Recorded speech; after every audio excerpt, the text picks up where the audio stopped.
नमस्कार दोस्तों, मैं हूं आगम सिंह सिसोदिया। देहरादून में आप सभी का स्वागत है। आज हम देखने जा रहे हैं देहरादून का सुप्रसिद्ध चिड़ियाघर, जहां पर हैं विभिन्न प्रकार के वाइल्ड एनिमल्स, जिन्हें आज हम देखेंगे और उनके बारे में जानेंगे। यहाँ पर वाइल्ड एनिमल्स के साथ साथ एक फ़िश एक्वेरियम भी है, जो कि काफ़ी बड़ा है और इसमें विभिन्न प्रकार की मछलियाँ हैं, जिनके बारे में भी हम जानेंगे। एक स्नेक हाउस भी यहाँ पर बना हुआ है और साथ ही कैक्टस गार्डन है, जहां पर विभिन्न प्रकार के जो कैक्टस की स्पीशीज हैं वो नजर आती हैं। देहरादून चिड़ियाघर को देखने के साथ साथ हम आपके साथ कुछ ज़रूरी जानकारी भी शेयर करेंगे देहरादून चिड़ियाघर के बारे में, कि यहाँ का एंट्री शुल्क कितना है, इसकी लोकेशन क्या है, पूरे चिड़ियाघर को देखने में आपको कितनी देर का समय लगेगा। ये सारी छोटी बड़ी जानकारी आज हम आपके साथ शेयर करेंगे। तो आइए मिलकर एक्सप्लोर करते हैं देहरादून का चिड़ियाघर। देहरादून ज़ू के अंदर प्रवेश करने के लिए हमें 30 रुपीज़ पर पर्सन का टिकट लेना होता है और टिकट काउंटर बाहर ही बना हुआ है। लेकिन ज़ू के अलावा अंदर एक्वेरियम भी है। अगर आप एक्वेरियम भी देखना चाहते हैं तो उसका चार्ज लगता है 50 रुपीज़ पर पर्सन का। तो अभी हमने दोनों के टिकट ले लिए हैं, एक्वेरियम का भी और ज़ू का भी, और अंदर की ओर अब हम प्रवेश कर रहे हैं।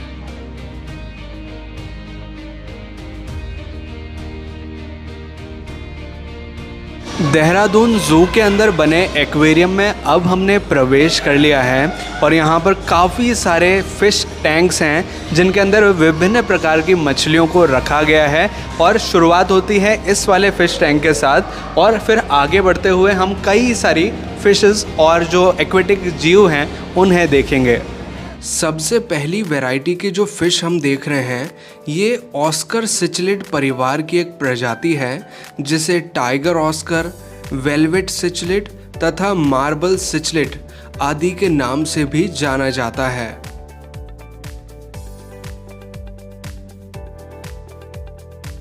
ये बहुत आक्रामक होती हैं और आमतौर पर मछली घर या झील के अंदर अपने क्षेत्र की सीमाओं का निर्धारण करती हैं।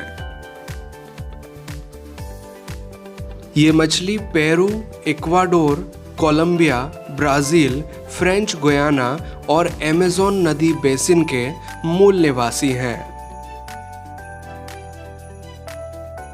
ये मछली कार्निवोर प्रकृति की है, यानी कि ये मांसाहार पसंद करते हैं और ठंडे पानी हेतु संवेदनशील है, यानी कि ज़्यादा ठंडे पानी को ये टॉलरेट नहीं कर पाती।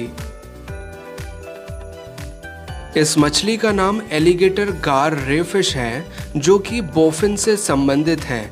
इस मछली का नाम अमेरिकन एलिगेटर के साथ समानता के कारण रखा गया है।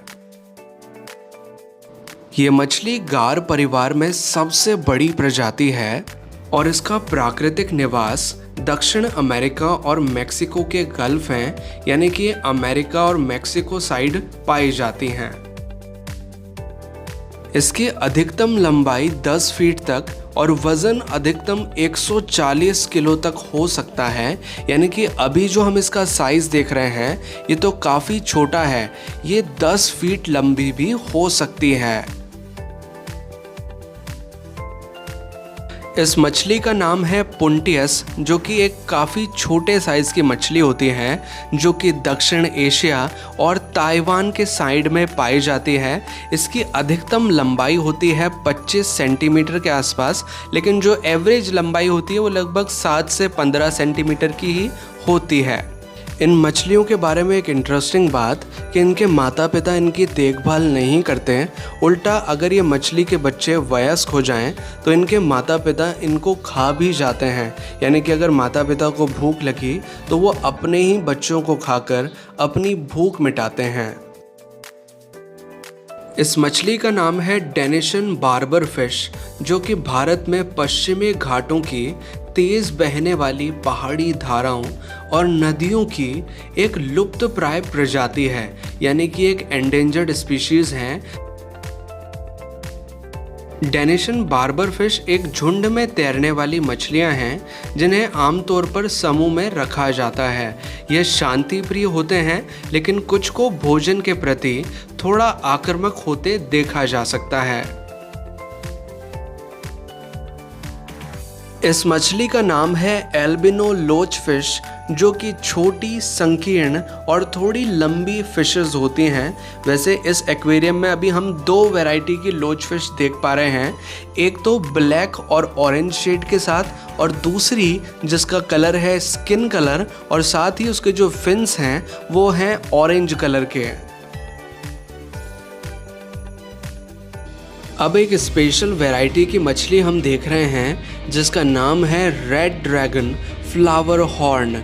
ये एक सजावटी एक्वेरियम मछली है जो कि विविध रंगों और विशिष्ट आकार के सिरों के लिए जानी जाती है और इसी वजह से इसका नाम रेड ड्रैगन फ्लावर हॉर्न रखा गया है, क्योंकि इस मछली का जो सिर है वो एक स्पेशल शेप का है और इसी वजह से ये मछली खास हो जाती है, क्योंकि अक्सर हम इस प्रकार की मछली कम ही देख पाते हैं।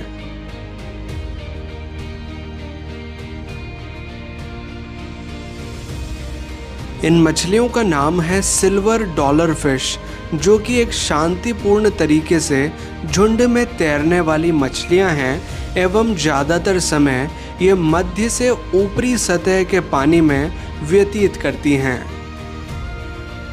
इनका औसत जीवन काल 20 वर्ष का होता है, यानी कि 20 इयर्स की इनकी एज होती है, लेकिन अगर इन्हें एक्वेरियम में रखा जाए तो इनकी उम्र इससे भी ज़्यादा हो सकती है। इन मछलियों का नाम है टाइगर बार्ब फिश, जो कि देखने में ऐसी लगती हैं जैसे कि टाइगर की स्ट्रैप्स इनके ऊपर लगा दी गई हों। जैसे कि हम देखते हैं टाइगर के शरीर के ऊपर काली धारियां होती हैं और उसी प्रकार की धारियां इन मछलियों के ऊपर भी नज़र आती हैं। इस वजह से इनका नाम टाइगर बार्ब फिश पड़ा है। ये मछलियां आमतौर पर इंडोनेशिया और कंबोडिया साइड में पाई जाती हैं और इन मछलियों की औसत उम्र की अगर बात करें तो इनकी औसत उम्र लगभग 7 साल की होती है। ये मछलियाँ पीएच और टेम्परेचर सेंसिटिव होती हैं। इन्हें ना तो ज़्यादा गर्मी पसंद है ना ज़्यादा सर्दी पसंद है। इनका जो ऑप्टिमम टेम्परेचर है वो 25 से 27 डिग्री होना चाहिए, यानी कि अगर पानी का टेम्परेचर 25 से 27 डिग्री के आसपास है तो ये उसमें अच्छे से फ्लरिश करती हैं और पीएच अगर 6 से 8 है तो इनके लिए एक फेवरेबल पीएच ये होता है, ना ज़्यादा एसिडिक ना ज़्यादा बेसिक। ये है ग्रीन टेरर फिश, जो कि एक फ्रेश वाटर फिश है, यानी कि साफ़ पानी में, मीठे पानी में रहने वाली मछली। लेकिन इसका जो नेचर होता है वो थोड़ा एग्रेसिव टाइप का होता है, यानी कि ये दूसरी मछलियों के साथ नॉर्मली नहीं रह पाती। यानी कि अगर कोई दूसरी मछलियाँ इसी टैंक में रख दी जाएँ जिस टैंक में ये मछलियाँ हैं, तो ये अपना एग्रेसिव नेचर शो करती हैं, दूसरी मछलियों को हार्म पहुँचाती हैं। लेकिन कुछ मछलियाँ ऐसी भी हैं जिन्हें इनके साथ रखा जा सकता है। इस मछली का नाम है ओसलारिस क्लाउन फिश, जो कि एक समुद्री मछली है। यह मछली अलग अलग रंगों में पाई जाती है, पर यह डिपेंड करता है कि ये किस इलाके में मौजूद है। इनकी साइज़ ज़्यादा बड़ी नहीं होती, लेकिन इनकी खास बात यह है कि ये सी एनीमोन के साथ एक सिम्बायोटिक इंटरेक्शन बनाती हैं, जिससे कि सी एनीमोन को भी फ़ायदा होता है और इन मछलियों को भी फ़ायदा होता है। इस मछली का नाम है जाइंट गोरामी, जो कि दक्षिण पूर्वी एशियाई इलाकों में पाई जाती है। इस मछली की खास बात है कि ये हवा में सांस लेने में सक्षम है, इसलिए लंबे समय तक पानी की सतह पर रह सकती है। इसकी अधिकतम लंबाई 2 फीट तक हो सकती है। इसकी प्रजाति में मादा मछली को उनके मोटे होंठों से पहचाना जा सकता है।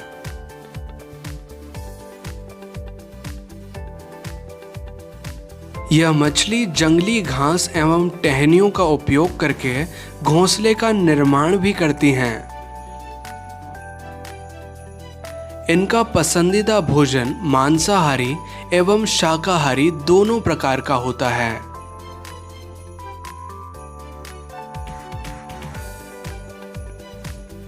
इस मछली का नाम है एरिडेसेंट शार्क, जो कि दक्षिण पूर्वी एशिया की नदियों में पाई जाने वाली शार्क कैटफिश की एक प्रजाति है। ये पूर्ण रूप से शार्क नहीं है, लेकिन इनका स्ट्रक्चर शार्क से काफी मिलता है। इनका मुख्य आहार छोटी मछलियां और जलीय पौधे होते हैं। इनकी अधिकतम लंबाई 4 फीट तक हो सकती है और वजन अधिकतम 44 किलोग्राम तक हो सकता है। और इन मछलियों में देखने की क्षमता बहुत कम होती है।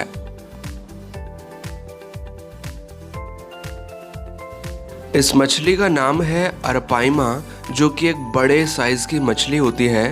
ये नॉर्मली अमेज़न और दक्षिण अमेरिका के इलाकों में पाई जाती है। ये दुनिया की सबसे बड़ी मीठे पानी की मछलियों में से एक है। इनकी लंबाई लगभग 10 फीट तक और वजन लगभग 100 किलो से भी अधिक हो सकता है। इस मछली का नाम है ब्लड पैरेट सिचलिड, जिनकी उम्र लगभग 10 से 15 साल तक की होती है। इनका शरीर गोलाकार एवं गुब्बारे के समान होता है और मुंह अत्यंत छोटा होता है। इनके नाक का आकार तोते के समान होने के कारण इन्हें पैरेट फिश भी कहा जाता है। इनका आहार मांसाहारी एवं शाकाहारी दोनों होता है। इस मछली का नाम है जैगुआर सिचलिड, जो कि एक बड़े आकार की एवं मध्य आक्रामक श्रेणी की मछली है। इस मछली की लंबाई अधिकतम 2 फीट तक और वजन लगभग 2 किलो तक होता है। इस मछली का मुख्य भोजन छोटी मछलियां और बड़े इनवर्टिब्रेट्स होते हैं और इनका सामान्य जीवन काल लगभग 15 वर्ष का होता है।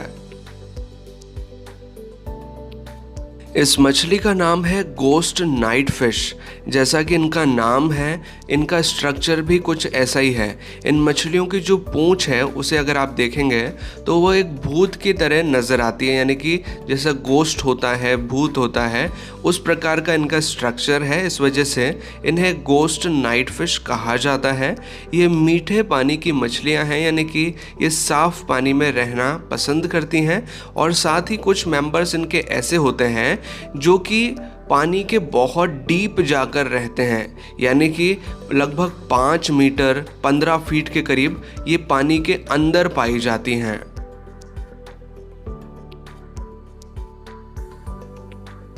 इस मछली का नाम है सिल्वर एरोवाना, जो कि दक्षिण अमेरिका में पाई जाती हैं। इनकी लंबाई लगभग 3 फीट तक हो सकती है। ये मछली अपने माता पिता की देखभाल करती हैं, यानी कि एक सोशल प्रजाति की मछलियां हैं।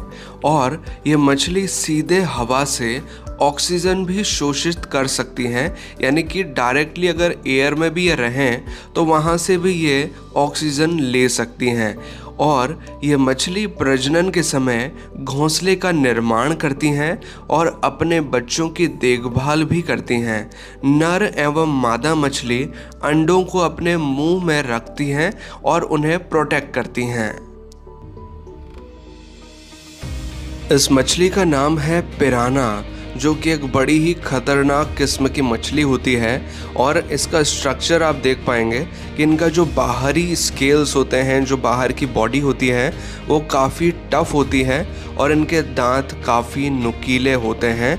और पिराना वैसे तो सब कुछ खा लेती हैं, इन घास पत्ते फल फूल या दूसरी छोटी मछलियों को सब कुछ खा लेती हैं। लेकिन अगर इनका जो भोजन है वो कम उपलब्ध हो पा रहा है तो ये बहुत ज़्यादा एग्रेसिव नेचर धारण कर लेती हैं और फिर दूसरी मछलियों को हमला करके या दूसरे जीव जंतुओं को हमला करके ये उन्हें अपना शिकार बनाती हैं। इन मछलियों का नाम है कैटफिश, जो कि बिल्ली के तंतुओं से काफ़ी मिलता है। बिल्ली के मुंह पर आप देखेंगे तो कुछ मूछें नज़र आती हैं, कुछ बाल नज़र आते हैं, कुछ उसी प्रकार के तंतु इनके मुंह पर भी नज़र आते हैं। इस वजह से इनका नाम कैटफिश है। ये मछलियाँ मूलतः अमेज़न और दक्षिण अमेरिकी नदियों में पाई जाती हैं। अब एक स्पेशल वैरायटी की मछली हम देख रहे हैं जिसका नाम है स्नेक हेड मुरेल फिश। इसका जैसा नाम है वैसा ही इसका स्ट्रक्चर है कि अगर इसके मुंह को आप देखेंगे, बाकी बॉडी पार्ट को न देखकर सिर्फ इसके मुंह को देखेंगे तो इसका मुंह सांप जैसा लगता है। इस वजह से इसका नाम स्नेक हेड मुरेल फिश रखा गया है। इनकी नॉर्मल लंबाई लगभग इतनी ही होती है, लेकिन अगर इनकी हाईएस्ट लंबाई की बात करें तो ये लगभग 1 मीटर से भी लंबी हो सकती है। अब जिस मछली को हम देख रहे हैं इसका नाम है टेक्सास सिचलिड, जो कि कुछ इस प्रकार की मछली है जिसके स्ट्रक्चर में आप देखेंगे तो आपको कुछ डॉट डॉट करके नज़र आएंगे और ये 2 कलर्स के अंदर मछली नज़र आती है। ये मछली की जो अगर एक्चुअल साइज़ की बात करें तो साइज़ तो यही रहती है, लेकिन अगर इसकी बढ़ती हुई साइज़ के बारे में बात करें कि मैक्सिमम साइज़ कितनी हो सकती है तो वो 1 फीट के करीब तक इसकी जो लंबाई है वो हो सकती है। ये मोस्टली वेजिटेरियन और नॉन वेजिटेरियन दोनों तरह के फूड खा लेते हैं, यानी कि जो समुद्री छोटे जीव जंतु होते हैं ये उन्हें भी खा लेते हैं, समुद्री पौधे फल फूल जो भी होते हैं उन्हें भी ये कंज्यूम करते हैं। तो ये वेजिटेरियन और नॉन वेजिटेरियन दोनों तरह के फूड आइटम्स कंज्यूम करते हैं। इस मछली का नाम है सिल्वर शार्क, जो कि एक्चुअल में तो शार्क नहीं है, लेकिन इनके फिन्स और इनके टॉर्पेडो आकार की वजह से इनका नाम शार्क रखा गया है। हालांकि ये एक विलुप्त प्राय प्रजाति है और IUCN ने इन्हें रेड लिस्ट में भी डाला है क्योंकि इनकी संख्या काफ़ी कम बची हुई है। अगर इनके आहार के बारे में बात करें तो ये छोटी मछलियाँ और कीड़े मकोड़ों को खाकर अपना पेट भरती हैं और अपना जीवन यापन करती हैं। हालांकि इनका जो कलर है उसकी वजह से भी इनका नाम है सिल्वर, जो कि सिल्वर कलर की नज़र आती हैं, तो इस वजह से इनका नाम सिल्वर शार्क रखा गया है। इस मछली का नाम है मोनो एंजल फिश, जो कि एक काफ़ी छोटे साइज़ की मछली होती है और ये खारे पानी की मछली है, यानी कि किसी भी तरह के समुद्र में ये आसानी से रह सकती है, जो कि खारे पानी का एक बड़ा स्रोत होता है। मुख्यतः ये अफ्रीका, लाल सागर यानी कि रेड सी और दक्षिण पूर्वी एशिया और ऑस्ट्रेलिया के तटीय क्षेत्रों में पाई जाती हैं। अब जिन मछलियों को हम देख रहे हैं इन्हें सिचलिड कहा जाता है। वैसे ये कोई एक वैरायटी की मछलियाँ नहीं हैं। इस फैमिली में जो सिचलिड फैमिली है इसमें कई वैरायटीज़ की मछलियाँ पाई जाती हैं। इनकी वैरायटीज़ में अभी तक जो आइडेंटिफाइड नंबर है वो लगभग 1,500 के आसपास है, लेकिन हर साल नई वैरायटीज़ इन मछलियों की फैमिली में पाई जाती हैं और ऐसा अनुमानित लगाया जाता है कि लगभग 2,000 से 3,000 वैरायटीज़ के फिशेस इस फैमिली में होंगी। तो इनकी जो वैरायटी है वो काफ़ी वास्ट है और ये छोटे साइज़ की मछलियाँ होती हैं, लेकिन दिखने में काफ़ी अट्रैक्टिव लगती हैं।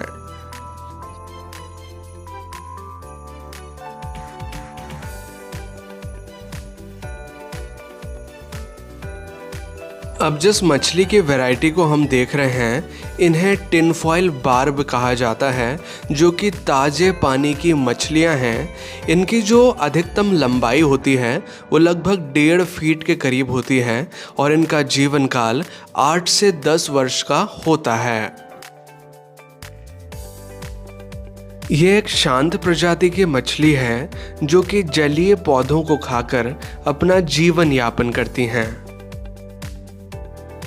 अब हम एक एक्वेटिक टर्टल को देख रहे हैं, जैसे रेड ईयर टर्टल भी कहा जाता है, क्योंकि जो कान वाला पोर्शन होता है वो इसका रेडिश कलर का होता है। इस वजह से इसे रेड ईयर्ड टर्टल कहा जाता है। वैसे इसका पूरा स्ट्रक्चर भी आप देखेंगे तो काफ़ी अच्छे पैटर्न में नज़र आता है और ये कछुआ दिखने में काफ़ी खूबसूरत लगता है। इसी एक्वेरियम में और भी कई सारी वैरायटीज़ की फ़िशेस हैं जिन्हें यहाँ पर रखा गया है, और कुछ फ़िशेस तो ऐसी हैं जिन्हें आप छू भी सकते हैं।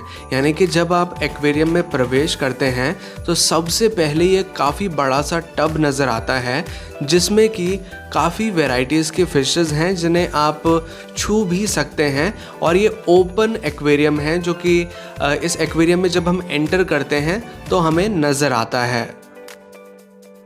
एक्वेरियम को देखने के बाद अब हम आ चुके हैं ज़ू के अन्य जानवरों को देखने, और सबसे पहला जो एनिमल हम देख रहे हैं ये है सांबर डियर, जो कि एशिया का सबसे बड़ा हिरन माना जाता है। और ये जो दूसरी वैरायटी का हिरन हम देख रहे हैं इसे बोला जाता है स्पॉटेड डियर, यानी कि चित्तीदार हिरन, जिसे चीतल के नाम से भी जाना जाता है। इनकी जंगल में काफ़ी अच्छी संख्या पाई जाती है और ये काफ़ी ज़्यादा मात्रा में अलग अलग लोकेशंस पर भी पाए जाते हैं। और अब एक अलग वैरायटी का हिरन हम देख रहे हैं जिसे कहा जाता है बार्किंग डियर। देहरादून ज़ू में कुछ इस तरह के खूबसूरत रास्ते हैं जिनसे होकर हमें आगे की ओर बढ़ना पड़ता है। एक्चुअल में देहरादून ज़ू पहले मालसी डियर पार्क हुआ करता था, जहां पर जो डियर्स यानी कि जो हिरन हैं उन्हें यहां पर रखा जाता था, लेकिन बाद में इसे डेवलप करके देहरादून ज़ू बना दिया गया है।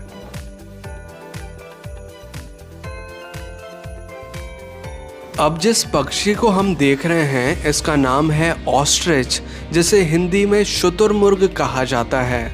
ये दुनिया का सबसे बड़ा और सबसे लंबा पक्षी है जो कि उड़ नहीं सकता, लेकिन इसकी दौड़ने की क्षमता काफ़ी अच्छी होती है। अगर इसकी स्पीड के बारे में बात करें तो ये 70 किलोमीटर पर आवर की स्पीड से दौड़ सकता है। अगर इसके फूड की बात करें तो ये अनाज, पत्तियाँ, कीट पतंगे, बेरीज और कई तरह के बीजों को अपने डाइट में शामिल करते हैं, और मोस्टली शाकाहारी और कुछ इंसेक्ट्स को ये खाते हैं। अगर इनकी हाइट के बारे में बात करें तो 7 से 9 फीट्स की इनकी हाइट होती है। और अगर वज़न के बारे में बात करें तो 60 किलो से लेकर 145 किलो तक इनका वज़न हो सकता है। इनकी उम्र के बारे में बात करें तो ये 40 से 45 साल की इनकी उम्र होती है, यानी कि 40 to 45 ईयर्स के आसपास इनका लाइफ स्पैन होता है। और इस पक्षी के पैरों को जब आप गौर से देखेंगे तो इस पक्षी के पैरों में सिर्फ 2 ही टोज़ हैं, यानी कि 2 ही उंगलियां होती हैं इस पक्षी के पैरों में, और उसी के दम पर ये इतनी तेज़ी से दौड़ पाते हैं। ज़ू के अंदर अगर आप थोड़ा थक जाते हैं चलते हुए तो कुछ इस तरह से रेस्टिंग पॉइंट्स भी बनाए गए हैं जहां पर बैठकर आप थोड़ी देर विश्राम कर सकते हैं। ज़ू में एक स्टैचू बना हुआ है जो कि दिखने में ऐसा लगता है कि एक बर्ड है, लेकिन इसे आर्कियोप्टेरिक्स कहा जाता है, जो कि एक मिश्रण है डायनासोर की प्रजाति का। मतलब ये ना बर्ड है ना ही एक डायनासोर है, एक विलुप्त जीव है जो कि पुराने समय में पाया जाता था। अभी अगर देखते हैं तो जो आर्कियोलॉजिकल सर्वेज हैं उन्होंने इसका स्केलेटन खोजा है, मतलब कुछ साल पहले इसका स्केलेटन पाया गया था, जिससे कि इसका स्ट्रक्चर का अनुमान लगाया गया कि ये जो जीव है कुछ इस प्रकार के हुआ करते थे। ऑस्ट्रिच की तरह ही एक और बड़ी प्रजाति का पक्षी हम देख रहे हैं जिनका नाम है एमू। ये पक्षी भी उड़ नहीं सकते और मुख्यतः ऑस्ट्रेलिया में पाए जाते हैं अपने प्राकृतिक परिवेश में। और इनकी जो आई साइट होती है वो काफ़ी अच्छी होती है, सुनने की क्षमता वो भी काफ़ी अच्छी है। और इनके जो फीमेल्स होते हैं वो मेल से थोड़े से साइज़ में बड़े होते हैं। और अगर इनकी हाइट के बारे में बात करें तो ये लगभग 6 फीट के बराबर लंबे होते हैं। वज़न की अगर बात करें तो 18 से लेकर 60 किलो तक इनका वज़न होता है। अब हम देख रहे हैं घड़ियाल को, जिनका मुंह काफ़ी पतला होता है। अगर इनका कंपैरिजन किया जाए क्रोकोडाइल से यानी कि मगरमच्छ से, तो मगरमच्छ का मुंह काफ़ी चौड़ा होता है, लेकिन घड़ियाल का मुंह थूथन नुमा काफ़ी पतला होता है। घड़ियाल में जो मेल्स होते हैं उनकी लंबाई लगभग 20 फीट तक लंबी हो सकती है और इनका वज़न कम से कम 160 किलो तक हो सकता है। ये अर्थ पर पाए जाने वाले सबसे बड़े रेप्टाइल्स में से एक हैं। अब हम देख रहे हैं क्रोकोडाइल्स को, जिन्हें हम मगरमच्छ के नाम से जानते हैं। ये काफ़ी बड़े रेप्टाइल्स होते हैं और काफ़ी भारी भी होते हैं वज़न में। इनकी जो स्किन होती है वो काफ़ी रफ़ होती है, जिससे कि कोई भी जानवर इनको ईज़िली नुकसान नहीं पहुंचा पाता।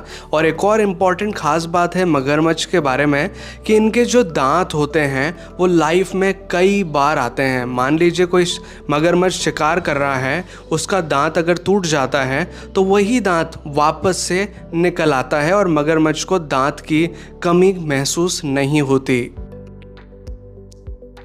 इस पक्षी का नाम है वल्चर, जिसे हम हिंदी में गिद्ध के नाम से जानते हैं।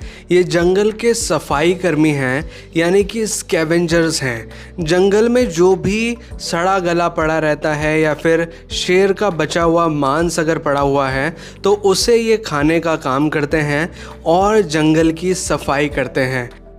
इनके पास कुछ स्पेशल फीचर्स होते हैं, जैसे कि इनकी आई साइट बहुत अच्छी होती है, यानी कि ये दूर तक का नज़ारा बहुत इजीली देख पाते हैं। यानी कि कई किलोमीटर दूर भी अगर कुछ चीज़ रखी है तो ये उसे बहुत आसानी से देख सकते हैं। और साथ ही इनकी उड़ने की क्षमता भी काफ़ी अच्छी है कि ये आसमान की बहुत ऊंचाई तक उड़ सकते हैं और उसी ऊंचाई से नीचे जो भी जीव दिख रहा है उसको देख सकते हैं और उसका शिकार भी ये कर सकते हैं।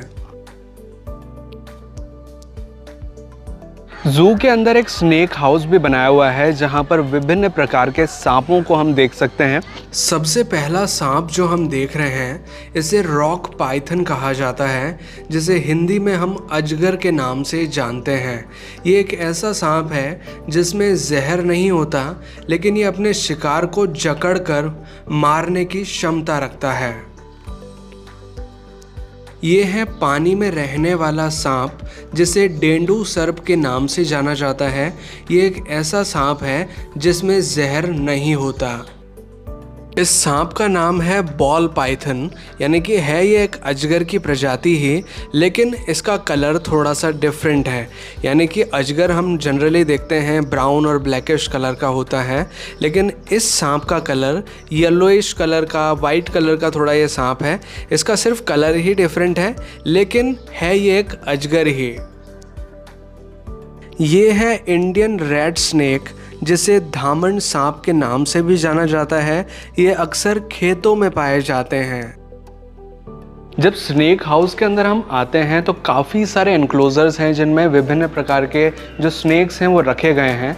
लेकिन अगर आप यहाँ विंटर्स के सीज़न में आते हैं तो जो सांप है वो आपको ऐसा हो सकता है कि कम नज़र आए, क्योंकि अंदर कहीं वो छिप के बैठे हों या किसी झाड़ी या किसी पत्ते के पीछे वो बैठे हों तो वो आपको दिखाई नहीं दे पाते हैं। बिकॉज सांप एक कोल्ड ब्लडेड रेप्टाइल है जो कि ज़्यादा ठंड सहन नहीं कर पाते, तो एक तरह से वो हाइबरनेशन में चले जाते हैं।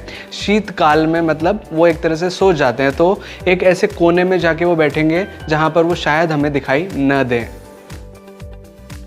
अब हम चिड़ियाघर के एक ऐसे पोर्शन में पहुंच चुके हैं जहां हमें कई सारे बर्ड्स नज़र आएंगे।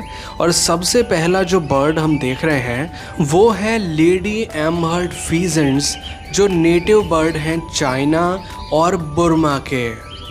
अब जिन पक्षियों को हम देख रहे हैं इन्हें कॉकटेल कहा जाता है।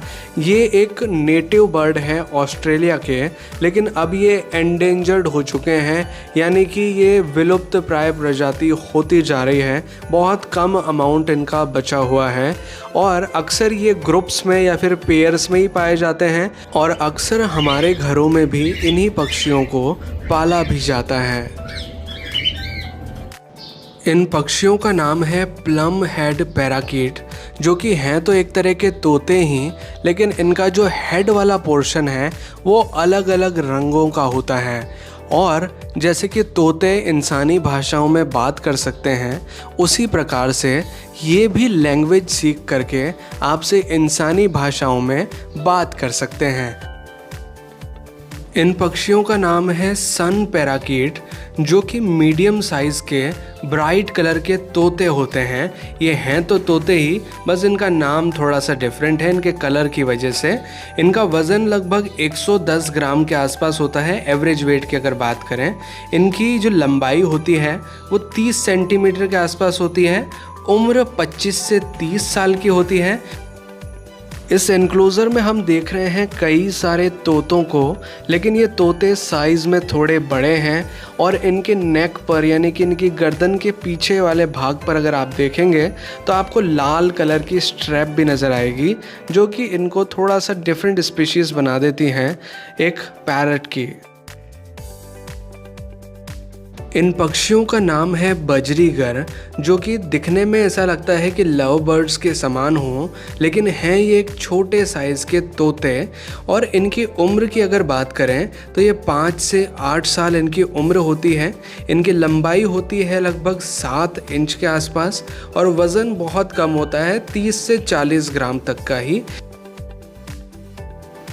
ये हैं सिल्वर फीजेंट्स, जिनमें मेल्स जो होते हैं वो कुछ इस तरह के वाइट कलर के नज़र आते हैं और जो फीमेल्स होती हैं वो ब्राउनिश कलर की नज़र आती हैं।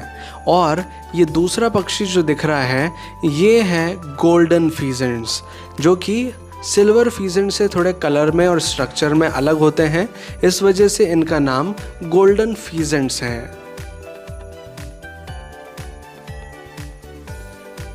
ये है रेड ग्रीन मकाओ, जो कि एक तरह का बड़े साइज़ का तोता है, जिसमें हमें अलग अलग कलर्स के शेड नज़र आते हैं। इसमें हमें ब्लू कलर नज़र आता है, ग्रीन नज़र आता है, वाइट और रेड, इस तरह के मिक्स कलर्स इसमें नज़र आते हैं। ये तोता देखने में काफ़ी खूबसूरत लगता है और ये अपनी चोंच की मदद से अपना बहुत सारा काम खुद ही कर लेता है, जैसे कि कहीं से नीचे उतरना, कहीं ऊपर चढ़ना, कुछ चीज़ पकड़ना, तो चोंच की मदद से बहुत सारे काम ये तोता स्वयं ही कर सकता है। ये है येलो ब्लू मकाओ, जो कि रेड ग्रीन मकाओ के जैसा ही तोता है, लेकिन इसका कलर थोड़ा सा डिफरेंट है। इसमें येलो और ब्लू का शेड ज़्यादा है। जू के अंदर एक कैक्टस गार्डन भी बना हुआ है, जहां पर विभिन्न प्रकार के कैक्टस प्लांट्स हम देख सकते हैं। इस गार्डन के अंदर एंटर करने का प्रवेश शुल्क लगता है 10 रुपीज़ पर पर्सन का, जो कि आप मेन काउंटर से ही परचेज कर सकते हैं। जू के अंदर ही बच्चों के लिए एक फन पार्क बनाया गया है, जिसमें कुछ इस तरह के झूले लगाए गए हैं। अगर आपके साथ छोटे बच्चे आते हैं तो उनके लिए काफ़ी अच्छा स्थान है। इसी पार्क के अंदर जंगल बुक के जो कैरेक्टर्स हैं वो भी नज़र आते हैं, जैसे कि ये मोगली का स्टैचू यहाँ बना हुआ है। साथ में ही जो बल्लू है, जो भालू होता है, उसका कैरेक्टर है, जो बगेरा है उसका कैरेक्टर है, और ऐसे ही एक हाथी का स्टैचू है साथ में ही। ये हाथी, जो छोटा सा हाथी होता है, उसका कैरेक्टर है। शेर खान का स्टैचू है और कुछ भेड़िए जो भी यहाँ पर दिखाए गए हैं, जो कि मोगली के भाई बताए जाते हैं जंगल बुक के अंदर। तो चलिए अब बात करते हैं कि देहरादून ज़ू को देखने में आपको कितने समय की आवश्यकता होगी। ज़ू को देखने में आपको लगभग 1 से 2 घंटे की आवश्यकता होगी। इसमें आप इजीली पूरे ज़ू को आराम से देख सकते हैं। यहाँ पर अभी फ़िलहाल कोई भी बड़ा कार्निवल एनिमल नहीं है, जैसे कि भेड़िया या कोई भी शेर वगैरह यहाँ पर नहीं है, लेकिन फिर भी ज़ू काफ़ी बड़ा है और अच्छा है। आप इसे ईज़िली 1 से 2 घंटे में देख सकते हैं। और अगर इसकी लोकेशन के बारे में बात की जाए तो ये देहरादून से मसूरी जाने वाले मार्ग के बीच में पड़ता है और देहरादून रेलवे स्टेशन से इसका डिस्टेंस है लगभग 12 किलोमीटर्स का। देहरादून में देहरादून चिड़ियाघर के अलावा भी यहाँ और भी कई सारे टूरिस्ट प्लेसेस हैं जिन्हें आप यहाँ एक्सप्लोर कर सकते हैं। और उनमें से सबसे फेमस स्थान पर अभी हम चल रहे हैं, जिसका नाम है रॉबर्स केव, जो कि चिड़ियाघर के काफ़ी करीब है। लगभग 4 किलोमीटर के डिस्टेंस के बाद रॉबर्स केव आ जाती है, जो कि हम अब देखने चल रहे हैं।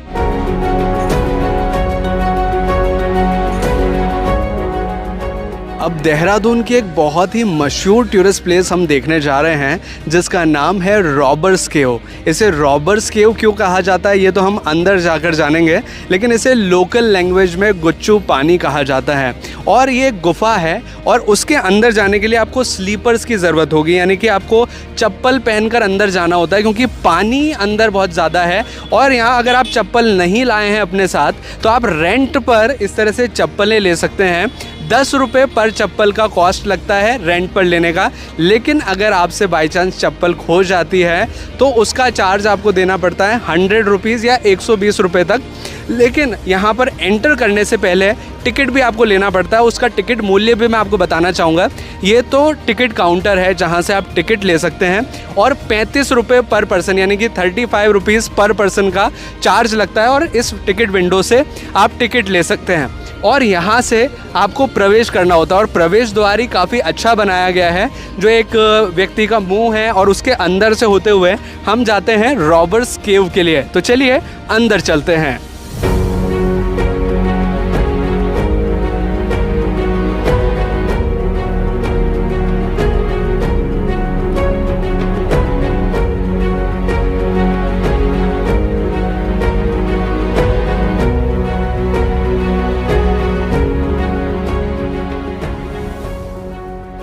तो फाइनली लगभग 100 से 200 मीटर का रास्ता पार करके हम पहुंच चुके हैं रॉबर्स केव के मुख्य एंट्री पॉइंट पर। यहाँ से जो गुफा है उसकी शुरुआत होती है और इस गुफा की खास बात आप देख सकते हैं कि इस गुफा से इस तरह से पानी बहता है जो कि इसको और ज़्यादा इंटरेस्टिंग बना देता है।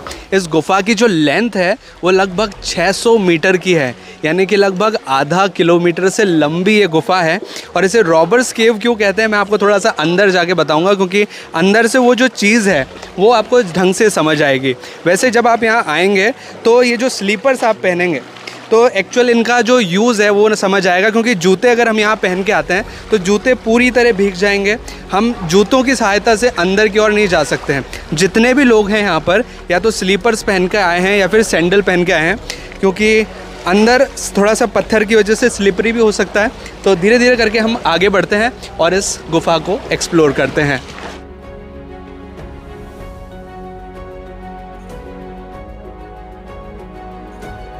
रॉबर्स केव के अंदर हम बढ़ते जा रहे हैं और रॉबर्स केव की खास बात यह है कि जहां हम शुरुआत करते हैं इसमें एंटर करने के लिए, वहां पर इसकी जो चौड़ाई है वो ज़्यादा है, लेकिन जैसे जैसे हम अंदर की ओर बढ़ते जाते हैं इसकी जो चौड़ाई है वो घटती जाती है, यानी कि ये सकड़ी होती जाती है।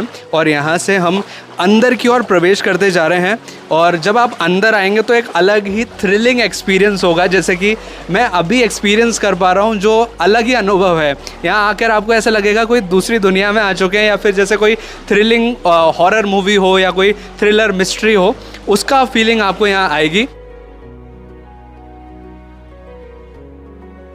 गुच्चू पानी के अंदर हमें कुछ टूरिस्ट नज़र आए हैं। मैं उनसे उनका एक्सपीरियंस जानने की कोशिश करूंगा कि उन्हें गुच्चू पानी यानी कि इस रॉबर्स केव में आकर कैसा लग रहा है। नमस्ते मैम। नमस्ते सर जी, आपको कैसा लग रहा है यहाँ पे आके? अभी जस्ट हम अभी आए हैं तो अभी हम गुफा जो है पानी की इसमें एंटर किया है, बट जब हम घर से निकले तो बहुत ज़्यादा गर्म था। और जब हम इस एरिया में आए यहाँ काफ़ी ज़्यादा ठंडा है, तो यहाँ आने के बाद ऐसा लगता है जैसे हम पहाड़ों में पहुँच गए हैं। हाँ जी, तो पहाड़ों की फीलिंग है वो यहाँ आ रही है देहरादून में। रॉबर्स केव के अंदर आने पर आपको कई जगह उजाला नज़र आएगा तो कहीं अंधेरा नज़र आएगा। ऐसा इस वजह से क्योंकि कई जगह गुफा बहुत ज़्यादा चौड़ी है तो कई जगह ऊपर से ज़्यादा रोशनी नहीं आ पाती, क्योंकि गुफा पतली है और ऊपर से इतनी सनलाइट आ नहीं पा रही है तो नीचे की तरफ अंधेरा हो जाता है। वैसे आपको थोड़ा उजाला नज़र आ रहा होगा because we are using flash light for here. और एक चीज़ मैं बताना चाहूँगा, ये जो आप देख रहे हैं ये रॉबर्स केव के अंदर ये लाइमस्टोन की गुफा है, मतलब ये जो पत्थर है ये लाइमस्टोन है जिसे चूना पत्थर कहा जाता है। और अभी आप देखेंगे तो ये चमकता हुआ आपको नज़र आएगा। तो ये एक स्पेशलिटी है इस रॉबर्स केव की। और अंदर आने पर आपको ठंडक का महसूस होगा, मतलब यहाँ अंदर आने पर आपको थोड़ी ठंडाई महसूस होगी बिकॉज ये चूना पत्थर से बनी हुई दीवारें हैं। और ये जो पूरा का दीवारें क्या बोलेंगे, ये जो गुफा है इसका जो स्टोन है वो लाइम स्टोन है, दैट्स वाई ये थोड़ी जो ठंडक है उसे मेंटेन करके रखता है। और अब गुफा के अंदर आगे बढ़ते जा रहे हैं।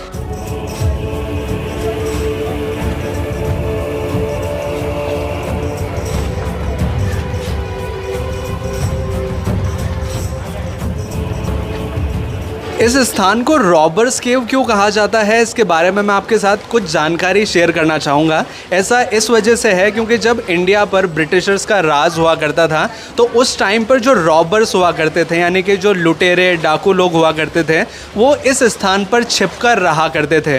जो भी चीज़ वो लूट कर लाते थे या फिर जो भी वो चोरी करके लाते थे वो यहाँ पर संग्रह करके रखते थे। और एक तरह से ये ऐसा स्थान था जो कि उनको ब्रिटिशर्स से बचाता था, क्योंकि ब्रिटिशर्स के नियम कानून के अनुसार चोरी करना या कुछ भी करना वो अलाउड नहीं था, क्योंकि वो भी एक तरह का नियम फॉलो कर रहे थे। तो उस टाइप पर जब रॉबर्स को छुपने की जगह नहीं मिली तो वो इस गुफा को छुपने का स्थान बनाकर रखते थे। इस वजह से इस स्थान का नाम रॉबर्स केव रखा गया है। और इसकी जो लंबाई है वो भी काफ़ी ज़्यादा है, 600 मीटर के आसपास की लंबाई है। और एंड में जाकर एक बड़ा सा झरना मिलता है जिसके पास अब हम चलने वाले हैं। और काफ़ी सारे टूरिस्ट यहाँ पर हमेशा आपको नज़र आएंगे, खास करके जो सीज़न टाइम होगा उस टाइम पर आपको बहुत सारे टूरिस्ट यहाँ पर नज़र आएंगे। और कई जगह आप देखेंगे तो इस गुफा में आपको कई जगह इस तरह की सूरज की रोशनी नज़र आएगी, जहाँ पर आप देख सकते हैं कि पानी जो है पूरी तरह क्रिस्टल क्लियर पानी है। नीचे के जो पेबल्स हैं वो तक अच्छे से नज़र आ जाते हैं।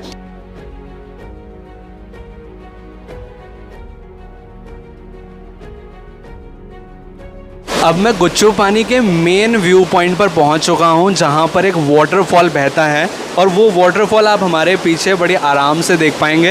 ये वाटरफॉल ही है जिसका पानी पूरी गुफा के अंदर फ्लो करते हुए बाहर की ओर जाता है। और जब आप यहाँ पहुँचेंगे तो मैं आपको यहाँ का वाटर लेवल बताना चाहूँगा। ये जो वाटर लेवल है वो इतना ज़्यादा है कि नीज़ तक ये पानी आ रहा है। और जब आप मॉनसून के टाइम पे यहाँ पे आएंगे तो पानी का लेवल बहुत ज़्यादा बढ़ जाता है। पानी ऐसा भी हो सकता है कि आपके ऊपर तक हिप्स तक आ रहा हो और आपके पूरे कपड़े भीग सकते हैं यहाँ पर आकर। तो एक चीज़ का ज़रूर ध्यान रखें, जब आप यहाँ आएँ तो एक्स्ट्रा पेयरिंग ऑफ क्लोथ्स अपने साथ ज़रूर लेकर आएँ।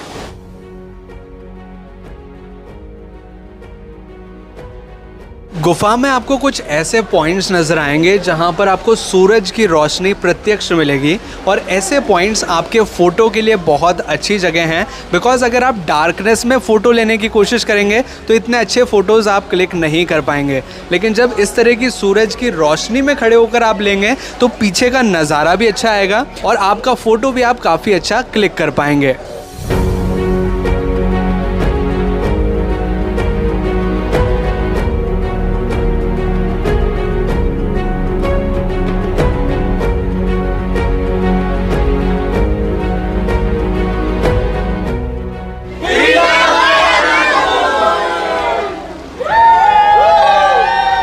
इन स्थानों के अलावा देहरादून में और भी कई सारे स्थान हैं जिन्हें आप देहरादून टूर के दौरान एक्सप्लोर कर सकते हैं। अगर आप उन सभी स्थानों को अच्छे से देखना चाहते हैं, अगर आप उन्हें अच्छे से एक्सप्लोर करना चाहते हैं, तो देहरादून के लिए हमारा एक कंप्लीट वीडियो है जिसका लिंक आपको ऊपर आई बटन और नीचे डिस्क्रिप्शन में मिल जाएगा, जिसमें आपको संपूर्ण जानकारी मिलेगी देहरादून घूमने के बारे में। और सभी स्थान भी हमने उसमें अच्छे से दिखाए हैं, तो उस वीडियो को जाकर ज़रूर देखिए।